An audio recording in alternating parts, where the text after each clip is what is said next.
President Trump versus the Federal Reserve. Now, this is an interesting one, so you want to be paying attention. When Donald Trump was president, he did something that almost no other US president has done so openly. He publicly pressured the Federal Reserve to change interest rates. Tweets, interviews, even direct criticism of the Fed Chair.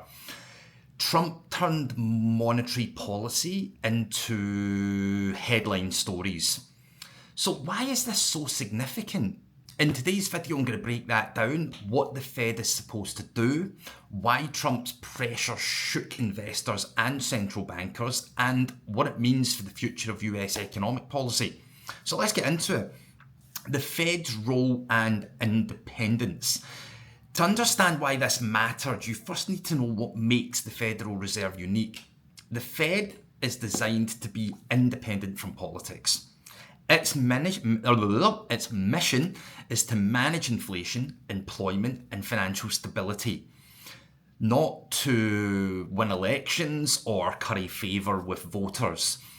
That independence gives markets confidence that decisions are made based on data, not political agendas. Traditionally, presidents avoided publicly telling the Fed what to do, even if they disagreed. That separation is what keeps US monetary policy credible around the world. Trump's pressure campaign, it's not good.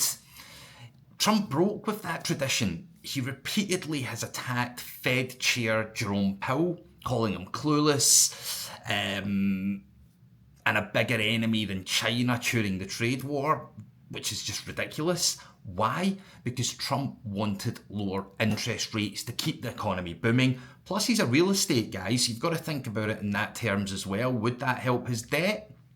Definitely.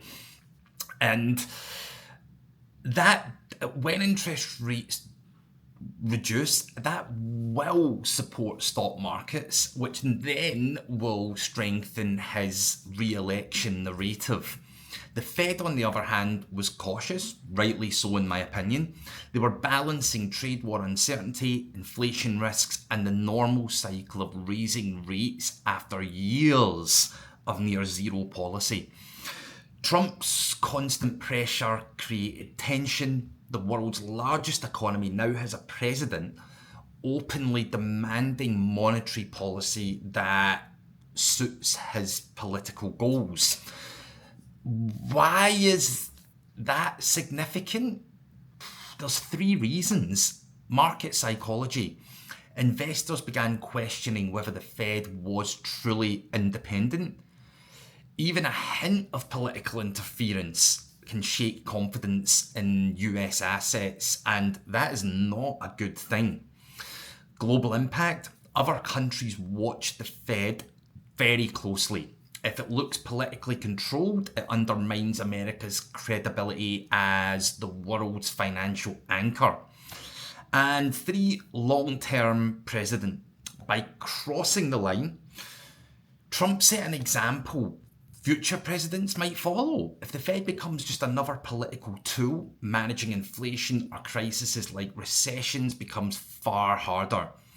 In the end, and I salute him, Powell largely held his ground, but the debate left scars. Even today, markets wonder, could political pressure sway central banks in the future?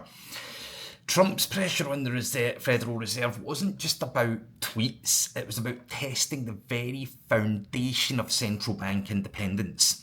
And while the Fed didn't fully bend, the president raises tough questions about the future of monetary policy in a more polarised political world.